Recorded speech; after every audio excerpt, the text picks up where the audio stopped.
Hello IBS family, কেমন আছেন সবাই? আশা করি ভালো আছেন। আমিও আল্লাহর রহমতে ভালো আছি অনেক। তো আজকে কথা বলবো আইবিএস শনাক্তকরণ, মানে আইবিএস কে রিকগনাইজ করার উপায় কি। আইবিএস কে আপনি কিভাবে রিকগনাইজ করবেন, শনাক্ত করবেন, সেটার উপায়গুলো বলবো আজকে। ফার্স্ট অফ অল হচ্ছে যে আপনার যদি আইবিএসের প্রবলেম হয় বা আপনার যদি আইবিএসের সিমটমস হয়, আপনি অ্যাট ফার্স্ট যেটা করবেন যে you should consult a good gastroenterologist ফার্স্টে। কারণ এটাকে রেকগনাইজ করাটা খুবই দরকার যে আপনার আইবিএস হইলো নাকি অন্য রোগ হইলো। অনেকের অনেক রোগ থাকে, dyspepsia, gastritis, H pylori, faecal infection, তারপর হচ্ছে আইবিডি পার্ট থাকে দুইটা, ক্রনস, আলসারেটিভ কোলাইটিস, অনেকের হচ্ছে গ্যাস্ট্রাইটিস হয়,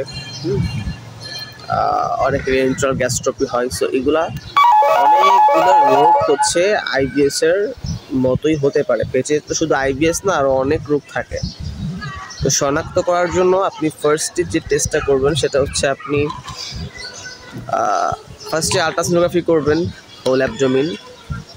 ওইটা করার পর আপনি ব্লাড টেস্টগুলো করবেন, সিবিসি থেকে শুরু করে থাইরয়েড পর্যন্ত।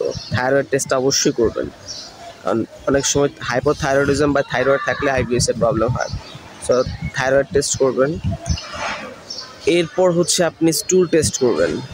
স্টুল টেস্ট করার পর অ্যান্ডোস্কোপি করবেন। অ্যান্ডোস্কোপি যদি নর্মাল আসে কোলোনোস্কোপি করবেন। কোলোনোস্কোপি যদি নর্মাল আসে তাহলে বুঝতে হবে মোটামুটি আইবিএস। তারপর আরেকটু এনশিওর হওয়ার জন্য আপনি যে টেস্টটা করবেন সেটা খুব একটা অ্যাভেলেবেল না, বাট করবেন, এখন আস্তে আস্তে অ্যাভেলেবেল হচ্ছে। সেটা হচ্ছে ফিকাল ক্যালপ্রক্টেকটিন। আমরা বলি ফিকাল ক্যালপ্রক্টেকটিন। এটা যদি নর্মাল রেঞ্জে থাকে তাহলে বুঝতে হবে আইবিএসসি, আর যদি এটা আপ টু 200 হয়ে যায় তাহলে বুঝতে হবে যে অন্য কোনো ইনফ্লামেশন থেকে আছে। তো অ্যান্ডোস্কোপি, কোলোনোস্কোপি, ফিকাল ক্যালপ্রক্টেকটিন, তারপর হচ্ছে ব্লাড টেস্টগুলো করবেন, CBC, RBS test, blood random blood sugar যেটা আর কি, আরবিএস টেস্ট ওটা করবেন। স্টুলের টেস্টটা করবেন, অনেক সময় স্টুলের এমআরআই করে, ওটা করতে পারেন। মোটামুটি এই কটা টেস্ট করলেই enough to confirmation for IBS. আইবিএসের জন্য কনফার্ম করার জন্য, আইবিএসকে কনফার্ম করতে এই কয়েকটা টেস্ট করলেই আপনার আইবিএস কনফার্ম। যদি এগুলো সব নর্মাল আসে তাহলে আপনাকে বুঝতে হবে যে আপনার আইবিএস ইরিটেবল বাউল সিনড্রোম হয়েছে। আর যদি এখানে কোনো অ্যাবনর্মালিটি ধরা পড়ে তাহলে তো ধরা পড়লই, যেটা ধরা পড়বে সেটার উপর বেসিস করে ট্রিটমেন্টটা হবে। তো আইবিএস শনাক্তকরণের এই টেস্টগুলো আপনারা শনাক্ত করবেন। আইবিএসের যে টেস্টগুলো বলছি এগুলো করে আপনারা আইবিএসটাকে রিকগনাইজ করবেন।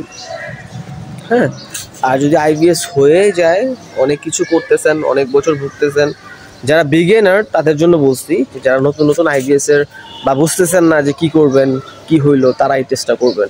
আর যারা দীর্ঘদিন ধরে ভুগতেছেন বা আইবিএস হয়ে গেছে তারা আমাকে একটু কনসাল্ট করেন।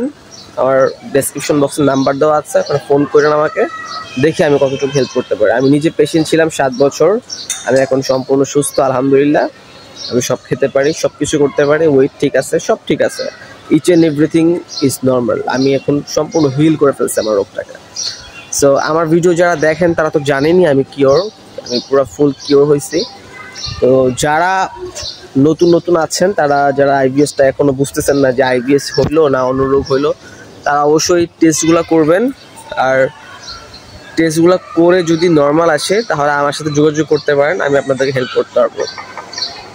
তো আজকের ভিডিও এতটুকুই, জাস্ট শনাক্তকরণের ভিডিওটা দিলাম যে কীভাবে আপনারা রিকগনাইজ করবেন, এটা আজকে বলার ছিল।